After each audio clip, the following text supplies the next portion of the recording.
আগামী 2 তারিখ আমাদের বহু প্রতীক্ষার অবসান হবে। মাধ্যমিকের রেজাল্ট আউট হবে। তোমরা সকাল 9:45 থেকে ওয়েবসাইটে দেখতে পারবে, বাড়িতে ফোনে বা সাইবার ক্যাফে গিয়ে তোমরা দেখতে পারবে তোমাদের নাম্বার কত হয়েছে। এবং স্কুলে তোমাদের বিভিন্ন স্কুলে বিভিন্ন টাইমে বলবে, তাও 12টা 1টার মধ্যে গেলে তোমরা স্কুলে জানতে পারবে যে তোমরা কত নাম্বার পেয়েছো।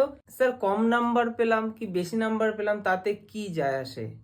সত্যি বলতে গেলে কিছু যায় আসে না, আবার কিছু যায়ও আসে।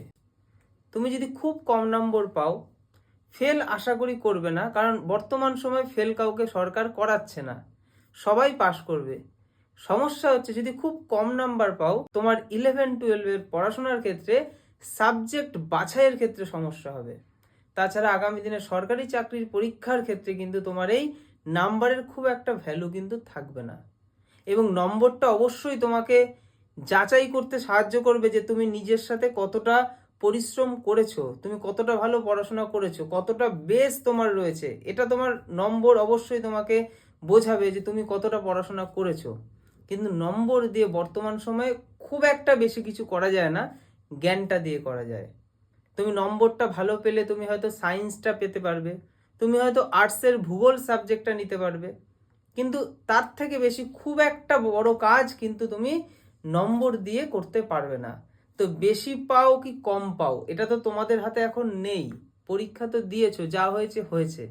কিন্তু কেউ কম নম্বর পেলে হতাশায় ভেঙে পড়বে না, কারণ এখানেই কিন্তু জীবনটা শেষ নয়, এখান থেকেই শুরু। জীবনে প্রথম তোমরা একটা বড় পরীক্ষা দিয়েছো, বোর্ড এক্সাম, এবং তার একটা রেজাল্ট সার্টিফিকেট তোমরা পেতে চলেছো। তো আমরা কিন্তু কোনোভাবেই ভেঙে পড়বো না যদি বেশি পাই কি কম পাই। আমাদের মধ্যে টেনশন আসে যে কি হবে রেজাল্ট, টেনশন অবশ্যই আসবে। যারা পড়াশোনা করেছে, সারা বছর খুব খেটেছে, তাদের তো অবশ্যই টেনশন হবে কেমন রেজাল্ট হলো। কিছু জনের টেনশন একদমই হবে না, কারণ তারা সারা বছর ঠিকঠাক পড়াশোনা করেইনি। তোমার টেনশন হচ্ছে মানে তুমি খুব ভালো মতো পড়াশোনা করেছো, তাতে তুমি নাম্বার বেশি পাও কি কম পাও, তুমি কিছু শিখেছো। এই শেখাটাই তোমার আগামী দিনে কাজে লাগবে। তো পরীক্ষার রেজাল্ট কিন্তু আমাদের জীবন ঠিক করবে না, আমাদের জ্ঞান, আমাদের কর্মশক্তি, আমরা কিছু করব, কিছু করতে হবে, এই ভাবনাটাই তোমাকে আগামী দিনে অন্যরকম কোনো একটা পর্যায়ে নিয়ে যাবে।